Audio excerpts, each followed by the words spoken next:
Okay, I'm going to do a problem in glancing collisions.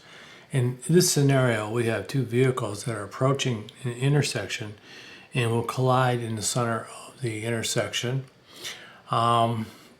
This is a inelastic collision, so kinetic energy will not be conserved before and after. So what's going to happen is when these two cars collide, they're going to vector out here somewhere. Okay, and we're going to call this V of F. Okay, and we need to find V of F, and we also need to find the angle from the positive x-axis, this being here, and y up here. We need to find what that angle is and what the magnitude is of the velocity. So we have for car number one, we have a mass of 4,500 kilograms and the initial velocity going east, positive x-axis, 13 meters per second, and then car number two is going in the positive y direction, and its mass is 6,000 kilograms, and its velocity is 18 meters per second. So we're going to be solving again for two things. We want to know what the velocity magnitude vector is. The two cars will stick together and they will travel a certain speed and a certain direction that we need to find out. So let's do that now. So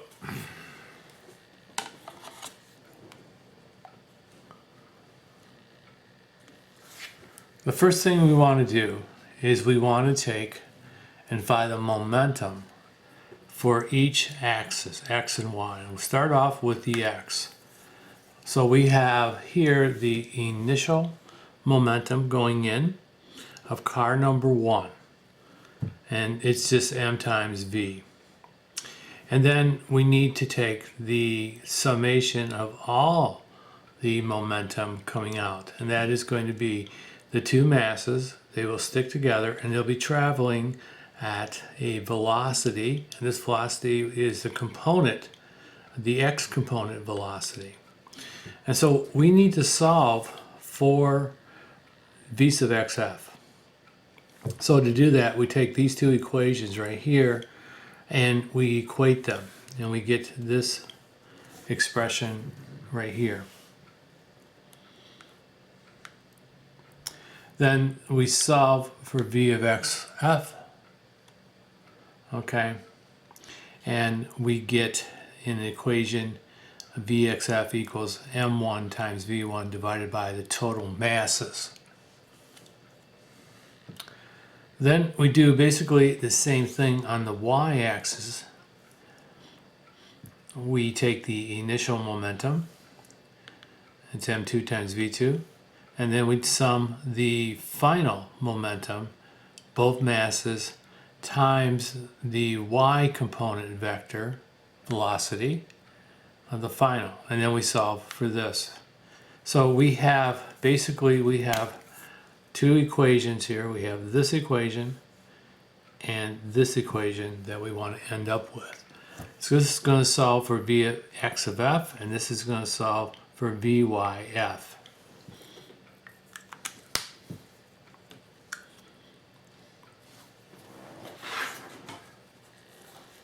Okay, so let's now plug in some values. So car one, we have the mass 4,500 kilograms, the velocity 13 meters per second, and it's heading east. For car two, which is heading north, we have its mass is 6,000 kilograms, its velocity at 18 meters per second. Okay, so now we're ready to solve this problem. So for the x-axis, we had our equation that we solved on the last slide, vxf. we're just going to fill in the variables. We have our mass times our velocity divided by the total mass of the two cars, and we get, for VXF, we get 5.57 meters per second. And then we do the same thing for the Y velocity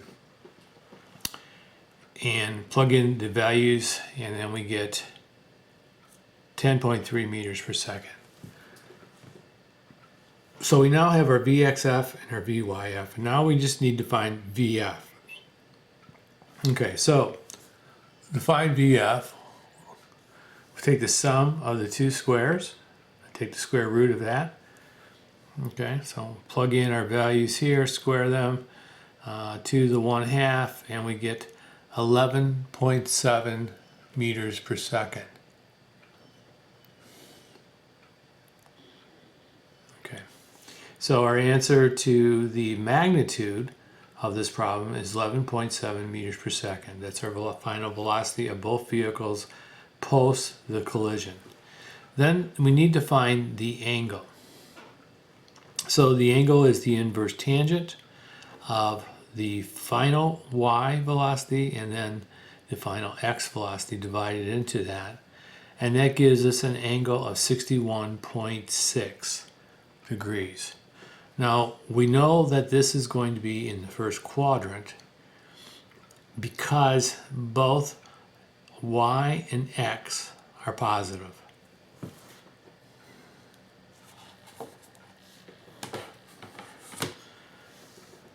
So the crash is going to occur, or the post-crash is going to move in this direction, and it will be moving at a velocity of 11.7 meters per second, and this angle right here is going to be 61.6 degrees.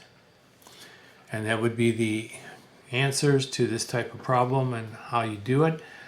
Next up, we're going to do a problem where car number 2 is not along the y-axis. It's going to be off-axis. It's going to be coming from maybe a direction from this way right here, and then the collision will occur here.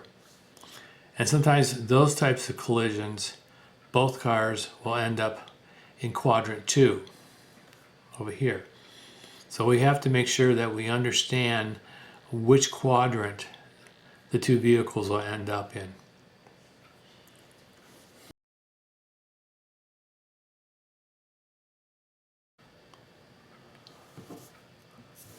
Okay, so we go to a second type of scenario where car number 2 is approaching the intersection at an angle not parallel to the y-axis. In this case, we have to come up with some different equations, okay?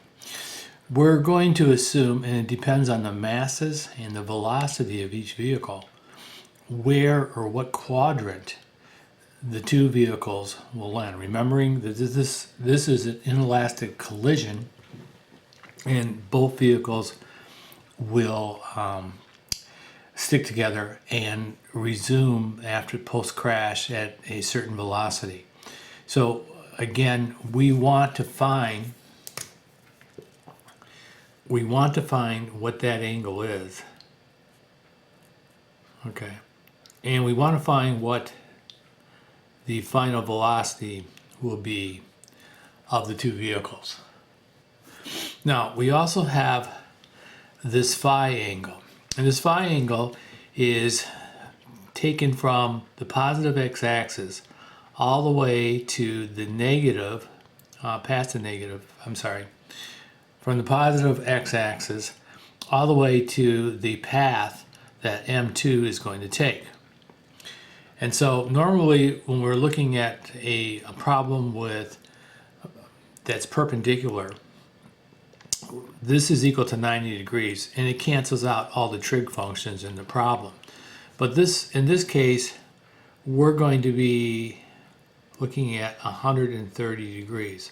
So 130 degrees from the pathway of car 1 all the way around counterclockwise to the pathway that M2 is going to take.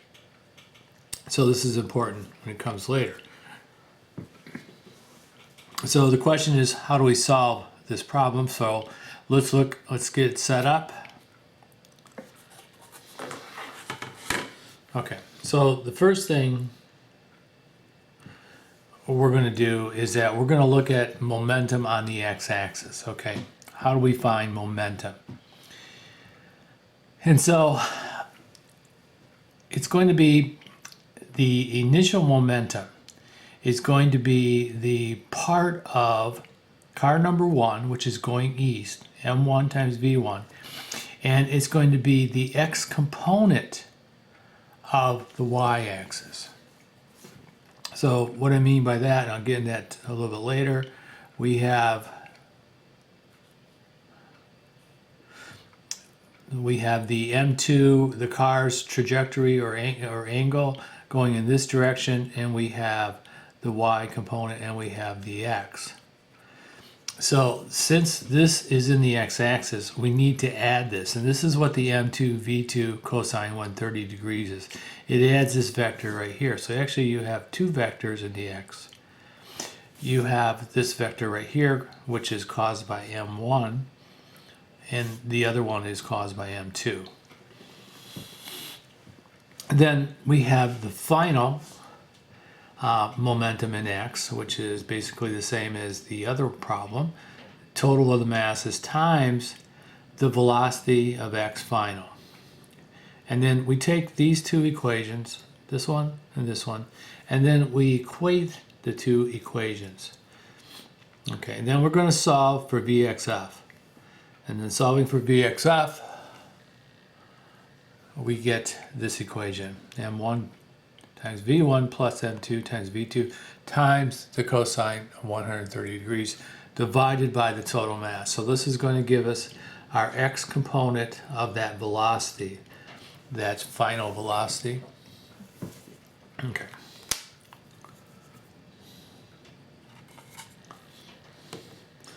Let's look at the y-axis. And for y, we're going to do pretty much the same thing. Now for y, we have the mass. This is the second car, M2, with its initial velocity, V2. And we have to add the sine 130 degrees because we're only interested in this case of what's happening in the y-axis. And since we're at an angle, we're approaching car 2 is approaching at 130 degrees.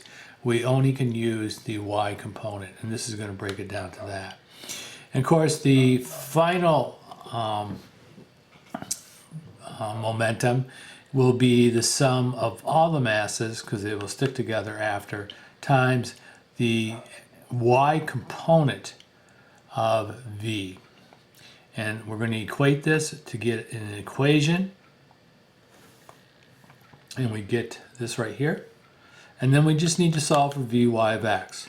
Once we equate them, we solve for Vyx, and we get this equation. So we now have our two equations that we need to solve for V of f.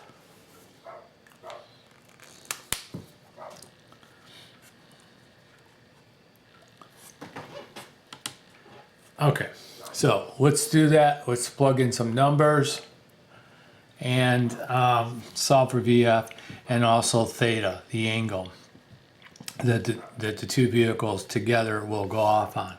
So we have our masses the same as the last problem, 4,500 kilograms for 1, 13 meters per second, and M2, 6,000 kilograms, V2, 18 meters per second. So let's first look at and calculate the x.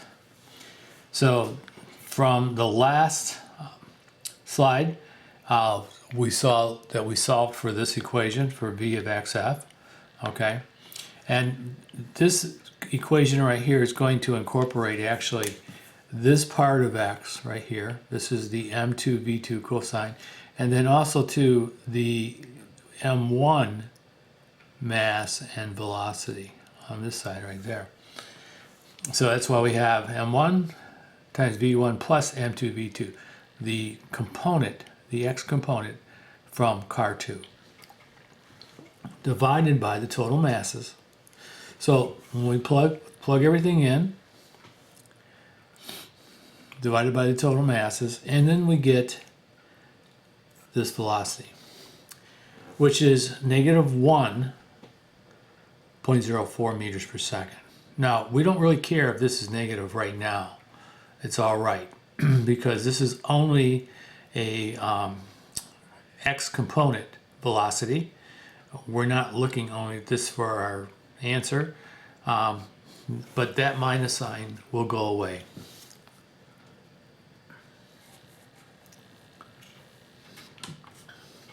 Okay, now we're going to do the same for the y.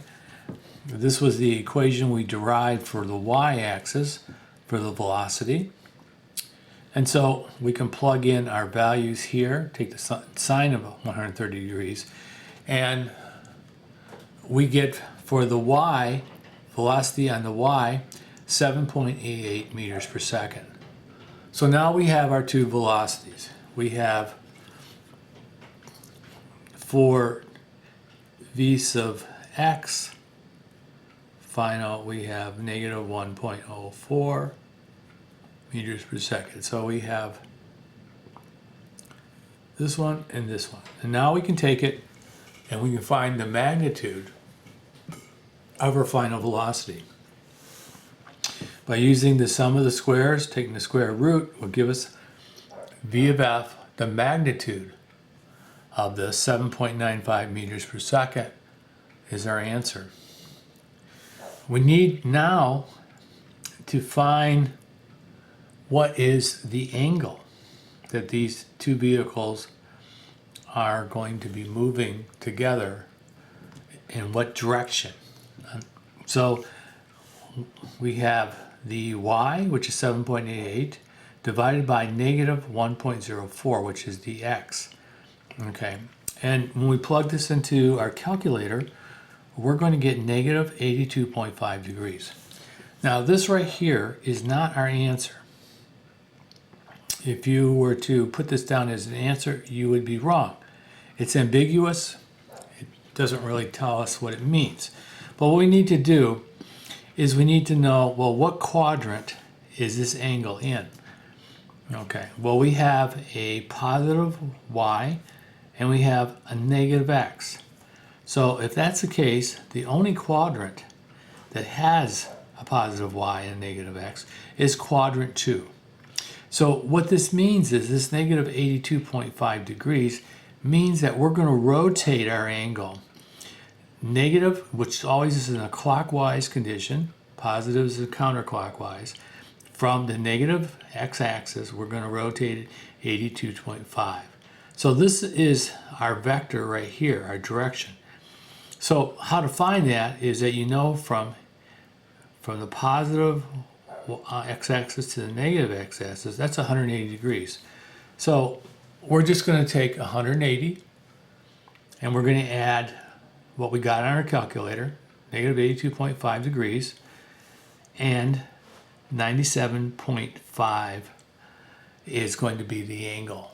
Okay, so you can see, and we'll go back to that in a minute, this would be the correct answer, 97.5, and then we would have the magnitude of the two vehicles post the crash, 7.8 meters per second, both vehicles.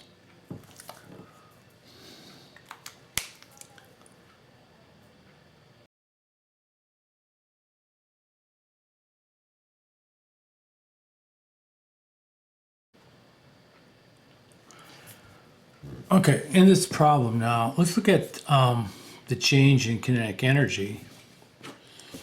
First of all, let's look at the kinetic energy that went into the system. We had the kinetic energy for mass 1, V1, and then we have to add that with mass 2 and V2. And that gave us this value right here, the amount of kinetic energy that went in, 1.35 megajoules. And then if we calculate the kinetic energy out, we use this equation, the total mass times the final velocity squared. Plug everything in there, and we get 3.32 times 10 to the 5th joules, and that was the kinetic energy that was left over. Subtract the kinetic energy in from the kinetic energy out, and this is our final answer of the amount of kinetic energy that was lost in this type of collision. So we can see that in inelastic collisions, momentum is always conserved. So when we do our problems, if we keep that in mind, that's going to make that part easy. But in this type of collision, kinetic energy is not conserved. And as we can see here by these calculations, that we've lost over 1 megajoule of kinetic energy. Okay, hope that was helpful. Thank you.